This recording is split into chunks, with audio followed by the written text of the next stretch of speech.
What is salt used in? Salt எங்க உப்பு உபயோகப்படுத்துறாங்க எப்படி நீங்க எப்படி சொல்றீங்க? குளோராக்சின் மாத்திரைக்கு இந்த உப்பு தான் தயார் பண்ணுறாங்க. அந்த மாத்திரை வந்து கொரோனாக்கு மாத்திரை கண்டுபிடிக்காதனால, ஊசி கண்டுபிடிக்காதனால, மருந்து கண்டுபிடிக்காதனால இந்த குளோரோக்வின் மாத்திரை தான் பயன்படுத்தியிருக்காங்க அமெரிக்காவில், யூஎஸ்ஏல. The chloroquine which they used initially, he's saying every medicine has a little bit of salt in it, and so salt is a very important ingredient of any medical therapy. அதுக்கு மூலப்பொருள் வந்து இந்த உப்பு தான். He's saying the primary ingredient is the salt. இந்த உப்போட தயார் பண்ணுற தொழிலாளோட வாழ்க்கை தரம் உயரணும். நீங்கள் பிரதமராக வந்து எங்களுக்கு இதை செய்வீங்கன்னு நம்புகிறேன். நான் 75 வருஷம் ஆயிடுச்சு சுதந்திரம் ஆகி. இன்னும் இந்த உப்பு தொழிலாளியை சந்தித்து பேசின ஒரே தலைவர், முதல் தலைவர் நீங்கள் தான். எனக்கு இப்போ வந்து 69 ஓல்டு இயர்ஸு, 54 இயர்ஸு இந்த சாட்டில் ஒர்க் பண்ணிகிட்டு இருக்கேன். He's saying that you're the first person to come and talk to them because they are a very specific group of people who indulge in a very specific and a very important kind of work, which is generally not acknowledged by many. He's saying out of his 69 years, 54 years he has worked. அதனால் அந்த உப்பு தொழிலாளியும் உயரணும், உப்பு தொழில் நடத்துகிறவங்களும் அவங்களும் மேன்மேலும் இந்த உப்பு தொழில் நடக்கும். ஏன்னா இது வந்து நல்ல ரெடி காசு சம்பளம் உடனே கொடுத்துருந்தாங்க சனிக்கிழமை. மற்ற தொழிலெல்லாம் சம்பளத்தை காக்க வச்சு கொடுக்குறாங்க. So it's a very important point he is making, that not only the workers but also people who are in the industry of salt making should also be recognized and he's saying here they get paid every weekly rather than some other industries where the payment is delayed. So he's saying both the workers and the industry both should develop. Does he feel that ராகுல்ஜி, sorry நீங்கள் தான் நாட்டுக்கு பிரதமராக வந்தால் தான் அது சிறப்பாக இருக்கும். It will be the most appropriate and the best thing that you become the prime minister of this country. So I got one or two. First of all, see, I told him that people don't think about the production of salt when they're eating salt.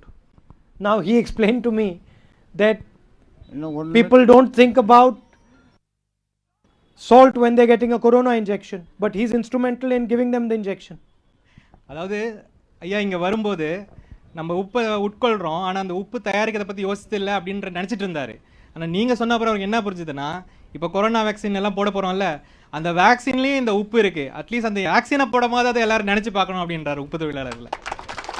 So my political interest always is a person getting what he deserves. So அவருடைய ஒரு மனிதன் அவன் செய்கிற வேலைக்கோ அவனுடைய தகுதிக்கோ அவனுக்கு பிரதிபலன் கிடைக்குதா அப்படின்றதுல அவருடைய ஒரு அரசியல் இன்ட்ரெஸ்டும் இருக்கு. Meaning, for the effort that he is putting in, for the intelligence that he is putting in, for the struggle that he is doing, is he being rewarded fairly? அவன் அந்த ஒரு காரியத்தில் ஈடுபடுற அவன் அதுக்கு போடுற உழைப்பும் சரி, அறிவுத்திறனும் சரி, அதுக்கு அவன் எடுத்துக்கிற ஒரு எஃபர்ட்டும் சரி, அது எல்லாத்துக்கும் அவனுக்கு ஒரு பிரதிபலன் கிடைக்குதா அப்படின்னு பார்க்கறது ரொம்ப முக்கியமான ஒரு விஷயமா. When I see somebody who's working and not being rewarded fairly, ஒருத்தன் உழைக்கும் போது அந்த உழைப்புக்கு அவனுக்கு தகுதியான ஒரு பிரதிபலன், ஒரு ஊதியம் கிடைக்காத போது என் மனசு ரொம்ப வலிக்குதுன்னு சொல்றாரு. And if I see somebody who is not working and getting rewarded, then also I get disturbed.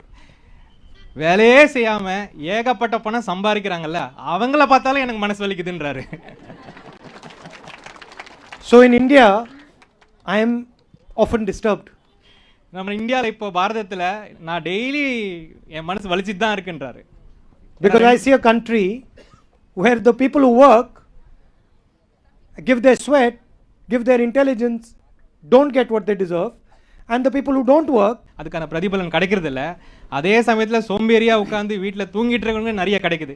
இது ரெண்டை பார்த்தாலும் என் மனசு வலிக்குது, இந்த நாட்டில் தினந்தோறும் வலிக்குதுன்றாரு. So do you feel that you get rewarded fairly? உங்களுக்கு உங்கள் உழைப்புக்கான ஊதியம் உங்களுக்கு கிடைக்குதுன்னு நீங்கள் நினைக்கிறீங்களா அப்படின்னு கேட்குறாரு. ஊதியங்கிற பார்க்கும்போது எங்களுக்கு கம்மி தான். So example like a marriage, they cannot meet that need. The daily thing goes on, but this need they cannot meet. So in that case, they have to sort of loan from somebody and then repay it back. That adds on to the payment. Does he have a loan? உங்களுக்கு loan இருக்கா? உங்களுக்கு கடன் இருக்கா? எனக்கு இப்போ வயசு 69 வயசு ஆயிடுச்சு. இப்போ யாரும் கொடுக்க மாட்டாங்க கடன். இது இருக்கா? அதெல்லாம் முடிச்சிட்டேன். எல்லாத்தையும் முடிச்சு எல்லாத்தையும் அடைச்சிட்டேன். He had a loan, he has, but now he's saying he's 69, nobody will give him loan. And what was the interest of the loan? Was it a bank loan or was it a money lender loan? இவங்க வந்து தலைமை ஏத்து வரும்போது இல்ல அவங்க ஒரு கேள்வி கேக்குறாங்க. அது நீங்க பேங்க்ல இருந்து அந்த கடன் வாங்குனீங்களா இல்ல யார்கிட்டயாவது கை காசு மாதிரி கடன் வாங்குனீங்களா? பேங்க்ல வந்து தான் கடன் வாங்கினேன். He's taken it from a bank. பேங்க்ல அடமானம் கடன், அடமானம் mortgage loan. And what is his biggest need? சரி, உங்களுடைய பெரிய தேவை என்ன? பெரிய தேவையா? பெரிய தேவைன்னு எனக்கு ஒண்ணும் இல்ல. இந்த எல்லா உப்பு தொழில் எனக்கு வந்து வயசு வந்து எண்டு லாஸ்ட்டில் இருக்கேன். இதே கரெக்ட் எனக்கு கிஃப்ட்டு. அதனால் மற்ற எல்லா தொழிலாளியும் உப்பு தொழில் என்னை சார்ந்த தொழிலாளிகள்லாம் நல்லா இருக்கணும், நல்லா வாழணும். அதுக்கு ராகுல்ஜி வந்து தலைமையாத்து பிரதமராக வந்தால் நடக்கும் நான் நம்புகிறேன். He is saying he is now old, that all he has gone through everything. He just wants salt workers to be recognized for their specific work and the art of salt making be recognized for whatever it is. And what do we have to do to make it happen? சரி, அதை அப்படி பண்ணணும்னா எல்லாரும் நல்லா இருக்கணும்னா என்ன பண்ணனா ஒரு 2-3 பாயிண்ட்ஸ் என்ன பண்ணணும்? அந்த உப்பு துறையை வந்து கொஞ்சம் விரிவுபடுத்தி அதுக்குள்ள என்ன தொழிலாளிகளாக சர்வே பண்ணணும். அவங்களுடைய வாழ்க்கை தரம் எப்படி இருக்குது, அவங்களுடைய வாழ்க்கை தரத்தெல்லாம் பார்த்து அவங்க வாழ்க்கைக்கு சாப்பாட்டுக்கு என்ன பண்ணுறாங்க, மற்றபடி மெடிசின் மருந்து வாங்க மற்ற செலவுக்கு என்ன பண்ணுறாங்க, இதை வந்து அவங்க வந்து ஒரு ஸ்டேட்மெண்ட் மாதிரி தயார் பண்ணணும்.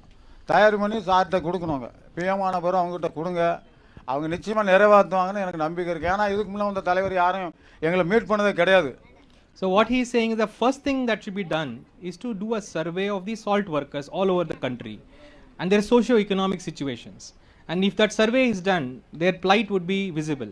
And he is saying you are the first person to come to them to ask this. நான் என் லைஃப்பில் வந்து 7 பார்லிமெண்ட் அசம்பிளியை பார்த்துருக்கேன்.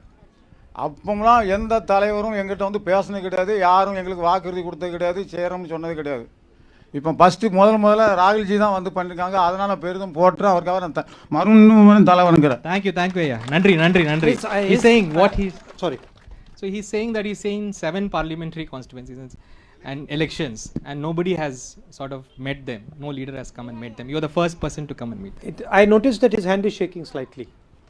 ஏன் உங்க கை லைட்டா உதறுதுன்னு கேக்குறாங்க. என்ன சார் கை ஆடுதா? Has he have a medical bill? கையை ஆடுதுன்னா என்னோட வயசு ஒரு காரணம் இருக்கும். இந்த கையை பார்த்தாங்கன்னா உங்களுக்கு தெரியும், விட்னஸ் தெரியும், நான் உழைப்பாளிங்கிறது தெரியும். கிட்ட வந்து பார்த்தா இப்போ ஒரு மாசத்துக்கு ஒரு கையில் அவ்வளவு காய்ப்பா இருக்கு, தழும்பு. அது வந்து என்ன சொல்ல, இந்த கை லெஃப்ட் வந்து ஆட்டம் வருது.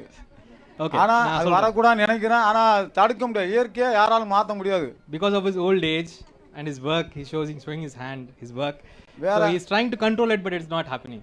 But does he have medical bill for that or no? உங்களுக்கு இப்போ ஒரு மெடிக்கல் பில் இருக்கா மாசத்துக்கு நீங்க? ஸோ இதுக்கு வேற ட்ரீட்மெண்ட் பண்ணா என் உடம்ப கெடுத்துருவாங்க, அது எனக்கு தெரியும்.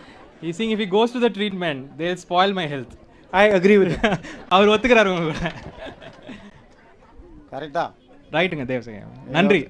Very nice talking to him. எல்லா உப்பு தொழிலாளிகளுக்கும் ஏற்றம் வாழ்க்கை நீங்க அளிக்கிறதுக்கு ஒரு சிங்கிங் அவங்களுக்காக பாடலாமா? ஒரு singing. He wants to sing for you. Yeah. நெஞ்சம் உண்டு நேரம் உண்டு ஓடு ராஜா, நேரம் வரும் காத்திருந்து பாரு ராஜா,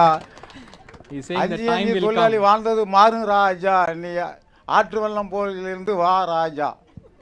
Gist of the song is time will come, you keep running, it will come. உட்காருங்கய்யா. தேங்க்யூ, ரொம்ப நன்றி. தேங்க்யூ. நன்றி.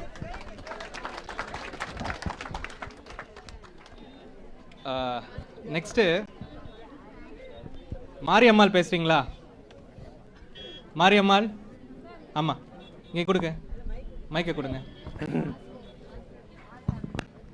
சார், தமிழ்நாட்டில் வந்து நிறைய குடிபானம் வந்து நிறைய சேல்சன் ஆகிட்டு இருக்கு.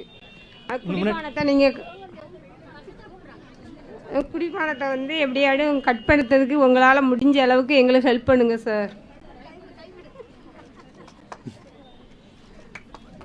தமிழ்நாட்டில் குடிபானம் வந்து ரொம்ப இருக்குது, மது குடிபானம் ரொம்ப அதிகமாக இருக்குது சார். அது வந்து உங்களால் ஆட்சிக்கு வரும்போது தான் இதுக்குள்ள கண்ட்ரோல் வரும்னு என்னோட என்னுடைய மன திருப்தியோட ஒரு வேண்டுதலோட இருக்குது சார். நீங்கள் எப்படியாட்டும் இந்த மதுபானத்தை கொஞ்சம் குறைக்க சொல்லுங்கள் sir. This is an issue I think all the ladies will concur. She's asking, saying that there is a alcohol issue in Tamil Nadu. It has to be controlled. உப்பளத்தில் வேலை பார்த்துட்டு அவ்வளோ பேரும் அந்த மதுபானம் தான் சாப்பாடு கூட வழியாமல் இருக்காங்க sir. She is saying the people who work in their husbands and their fathers, they have this problem. This has to be somehow curtailed, and she is seeing you as the hope. So I can see that when she is making this, I don't understand Tamil, but I can see when she is making this comment, the men are not so excited about it. ஐயாக்கு தமிழ் புரியலனாலும் அம்மா மாரியம்மா அவங்க பேசும்போது ஆண்கள் பக்கம்ல இருந்து ஒரு அதிருப்தி வரதா அவர் பார்க்கறாரு. Can she, without going into too much detail, can she tell us how alcohol has affected her in her life? Sir எனக்கு 3 பசங்க, 3 பசங்களையும் நான் மேலே படிப்பு தான் முடிச்சு வச்சிருக்கேன் தவிர ஐயா என்ன கேட்குறாருன்னா உங்களுடைய வாழ்க்கைக்கு என்ன விதமான கஷ்டங்கள் வந்திருக்கு இதனால? என்னோட ஹஸ்பண்டோட ஒய்ஃபு ஹஸ்பண்டோட வேலை ஒய்ஃபில் எந்த வருமானமும் இல்லை சார். நான் என்னோட உட்பளத்தில் வருமானத்தை வச்சு தான் என்னோட பையங்களை மேல் படிப்பு படிக்க வச்சிருக்கேன். ஒரு தான் நான் லாயராக படிக்க வச்சிருக்கேன், ஒரு இன்ஜினியராக படிக்க வச்சிருக்கேன். இன்னொரு தான் 10ஆப்பு படிக்கிறான் சார். இவன் என்னோட மேல் படிப்புக்கு என்னோட படிப்புக்கு இன்னும் சம்பாதியம் இல்லை sir. The money, whatever the husbands earn in this daily labor is being spent over there. So she has to put her part in this whole process, and as the children grow up, she's finding it more difficult. So the money, the salary for the family is an issue. When so the husband's money just goes in alcohol. Goes in alcohol. அதனால என்னோட பசங்களெல்லாம் நல்ல பசங்களாக இருக்காங்க. இப்போவும் நாங்கள் 4 தலைமுறையாக அவங்க காங்கிரஸ் கட்சியில் தான் இருக்கோம் சார். அதனால எங்களுக்கு ஏதாவது ஒரு படித்தவங்க அந்த பையங்களுக்கு வேலைக்கு ஏதாவது ஒரு ஹெல்ப் பண்ணுங்க சார். ஓகே நான் சொல்கிறேன். But Stella, I'm a bit confused. Stella, கொஞ்சம் கன்ஃபியூஸ் ஆயிட்டாரா நீங்க சொன்னதுல? Sir Stella, that she looks tough enough that she can convince her husband of anything. So why is it not happening? உங்களை பார்த்தா எந்தவித புருஷனையும் control பண்ற ஆள் மாதிரி இருக்கீங்களே, நீங்க ஏன் பண்ற மாட்டீங்க? எப்படிப்பட்ட ஆளையும் கண்ட்ரோல் பண்ணிடுவீங்க போல தெரியுது, ஏன் பண்ண மாட்டீங்க? சார் என்னோட திறமையில தான் என் பையங்களை படிக்க செய்யும். பையங்க 3 பேரும் இங்கே வந்திருக்காங்க சார். 3 பேருமே இங்கே வந்திருக்காங்க. Out of her own grit, she has made all her children study. What has she taught them? What have they learned? என்ன படிக்கிறாங்க? முதல்ல லாயர் படிக்கிறான், ரெண்டாவதுல இன்ஜினியர், கவர்மெண்ட் இன்ஜினியர் படிக்கிறான், மூணாவது 10ஆப்பு படிக்கிறான் sir. One is she has educated him to be a lawyer, one an engineer, and one studying his 10th standard. So they're working. He's working as a lawyer. அவர் வேலை பண்ணிட்டு இருக்காங்களா இல்ல வேலை பார்த்துக்கிட்டு இருக்காங்க? நான் வருமான வீட்டுக்கு வரது லாயரா அவர் வேலை இல்ல சார். இவன் ஃபர்ஸ்ட் 3rd வருஷம் படிக்கிறாங்க. 3வது வருஷம் third year is into his 3rd year. So she solved her problem. So இந்த பிரச்சனையை நீங்க சால்வ் பண்ணிட்டீங்களா அப்போ? சார் எனக்கு தெரியல. அந்த வீட்டுக்கு வருமானம் வராத பிரச்சனையும் புருஷனுடைய சப்போர்ட் இல்லாத இருக்க பிரச்சனை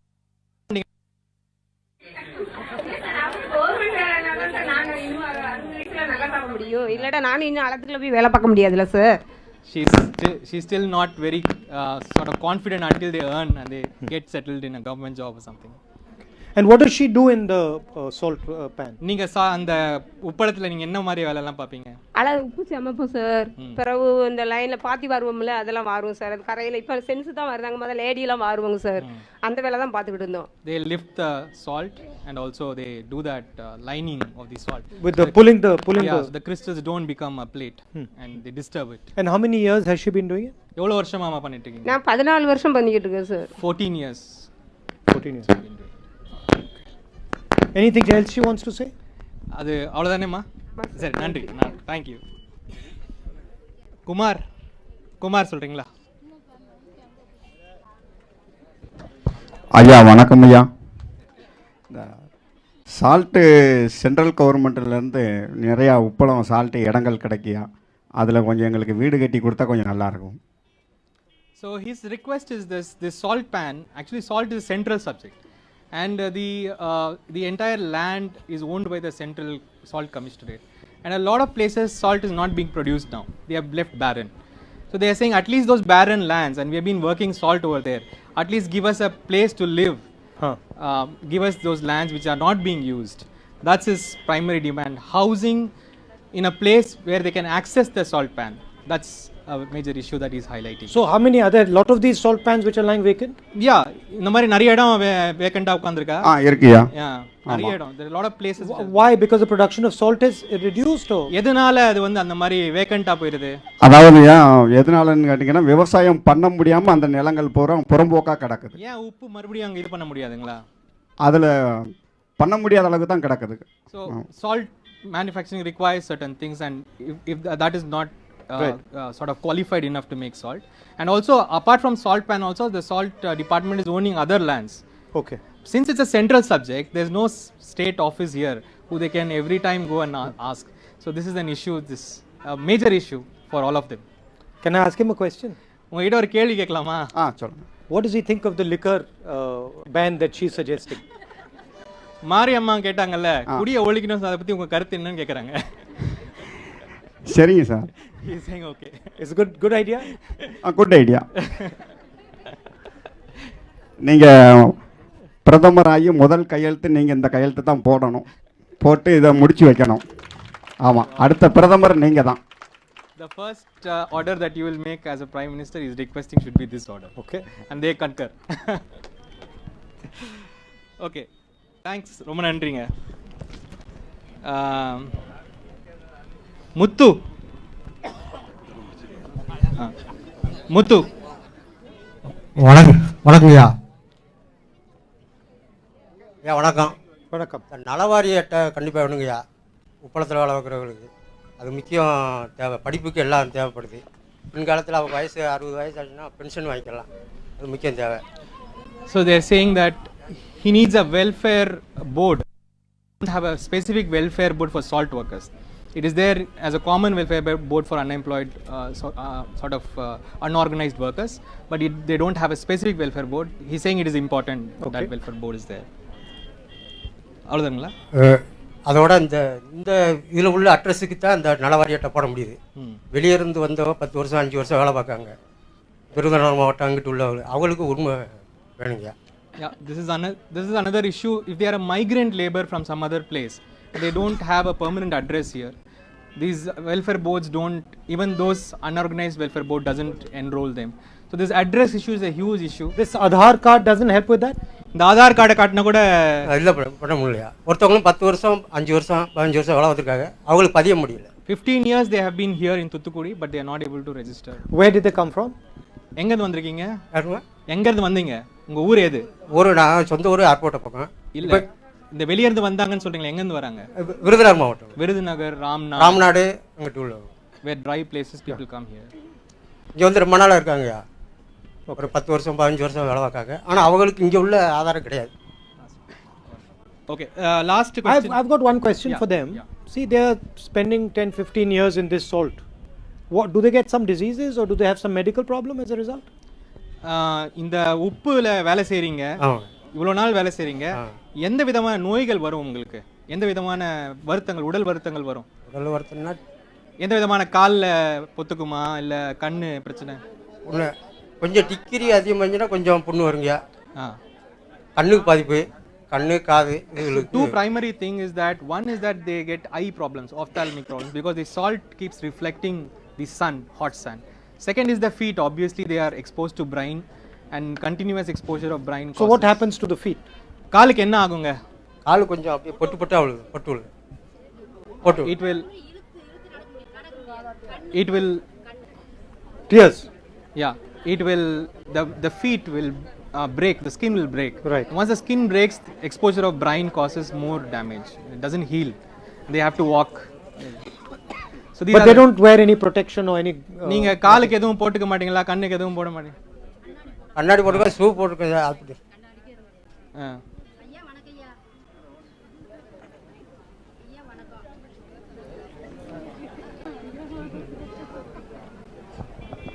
ஐயா வணக்கம் ஐயா. உங்கள் ஆட்சி காலத்திலேருந்து, இந்திரா காந்தி அம்மா காலத்திலேருந்து அந்த நாளையில் எங்களை படிப்பு எதுவும் கிடையாது, கஷ்டம் ரொம்ப. எந்தமான படிப்பு இல்லாததுக்கு எங்களுக்கு கஷ்டப்பட்டு ஒரு பிஎஃப் ரூபாயை கூட எங்களால் வாங்க முடியல. கேட்டால் படிப்பு அப்படின்ட்டு ரொம்ப இது பண்ணுறாங்க எங்களை. படிப்பு இல்லாதனால எந்த இதுக்கும் எங்களை இது பண்ண மாட்டேங்காங்க. அடுத்தால அது வந்து உப்பளத்தில் உழைக்கிறதுக்கு வந்து கண்ணு ரொம்ப பாதிப்பு எங்களுக்கு, கண்ணு காலு. Saying that because they have no education, they are not being no proof, they are not having any proof, documentary proof of anything. They are not able to access and they are not able to get that proof by one. So that is a major issue. And for health, she's saying that eyes are a major issue. That So what happens to the eyes? கண்ணுக்கு என்னமா ஆகும்? கண்ணு தூரத்துலேருந்து பார்த்தா கண்ணு தெரியாது, கண்ணு நீரா வடியும். A lot of tearing will happen and they will not be able to see. While they are working or afterwards also? Work வேலை செய்யும் போதா இல்ல அதுக்கு வேலை அப்புறம்? செய்யும் போது வரும், வேலை செய்யும் போது வரும், வெயிலுக்கு அப்படியே வரும். போக போகவும் வயசாகவும் கண்ணும் போயிடும். ஆமாம், கண்ணு காலு ரெண்டும். அடுத்த 4 மாதம் எங்களுக்கு வேலை கிடையாது ஐயா, 6 மாதம் தான் வேலை. இந்த 4 மாதத்துக்கு எங்களுக்கு எந்த ஹெல்ப்பும் கிடையாது. So what she is saying is that when she works also it will tear and then further damage is also there. The very important point they are raising is that they will have only work for 7 months and the next 5 months they have no work, absolutely nothing. So what do they do then? அந்த டைம்ல என்னமா பண்ணுவீங்க? வீட்டில் தான் இருக்கணும், வீட்டில் தான் இருக்கணும், எங்கேயும் சேர்க்க மாட்டாங்க எங்களை வேலைக்கு. நீங்கள் உப்பளத்துக்கு போகிறவங்கன்னு சொல்லி எங்களை எங்கேயுமே சேர்க்க மாட்டாங்க. எங்களுக்கு இந்த 4 மாதத்துக்கு ஏதாச்சும் கொஞ்சம் ஹெல்ப் பண்ணுங்க ஐயா நீங்கள். So that 4 to 5 months where they don't have work, they have nothing, no income at all. So that is a major issue and she is asking some help from the government for that. We had a tell her, well first, why is it only 7 months? Because the salt production can be made only in the 7 months. After that rain starts. From October, November rain starts. So அடுத்தல தூத்துக்குடியில ரொம்ப கோட்ரு கடை, அதை main அனுப்பாடுங்க ஐயா. அக்கா சொல்லிட்டாங்க. ஆமா.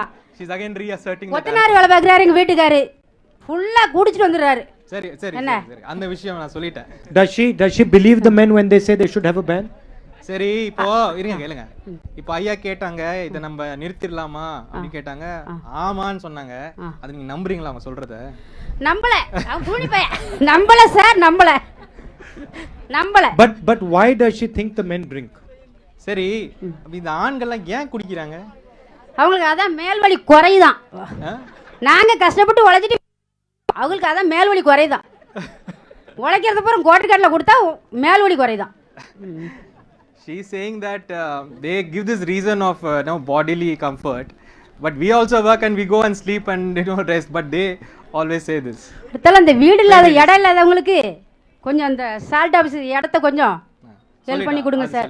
That's because you tell her women are better at facing reality than men.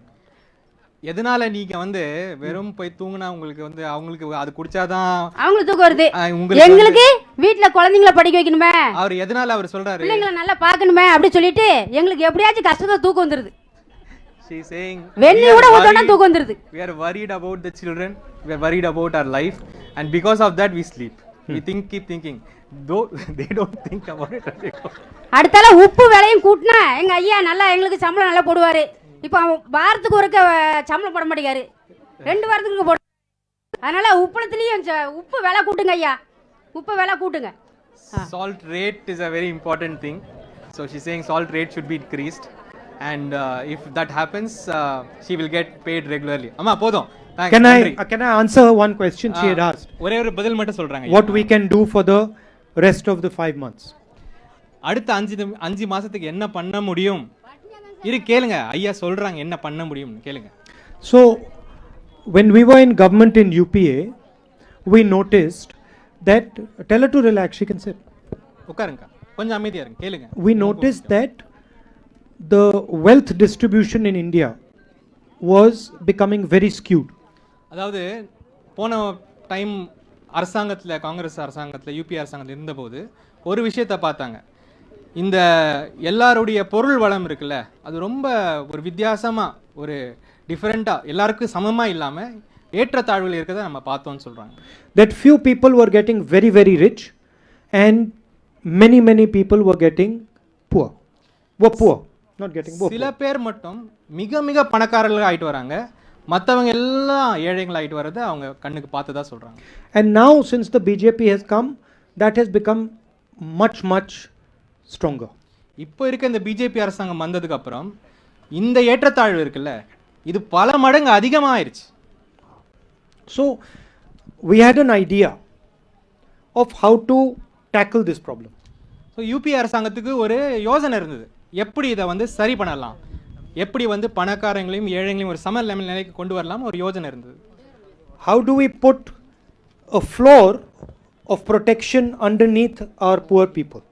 அதாவது நம்ம ஏழை மக்களுக்கு ஒரு விதமான பாதுகாப்பு, ஒரு பொருளாதார பாதுகாப்பு, ஒரு லிமிட் வரைக்கும் ஒரு பொருளாதார பாதுகாப்பு எப்படி கொடுக்கலாம் அப்படின்றத ஒரு யோசனையை வச்சுருந்தாங்க. Concept of a minimum income. அதாவது ஒரு குறைந்தபட்ச வருமானம், குறைந்தபட்ச மாத வருமானம் அப்படின்ற ஒரு ஐடியா இருந்தது.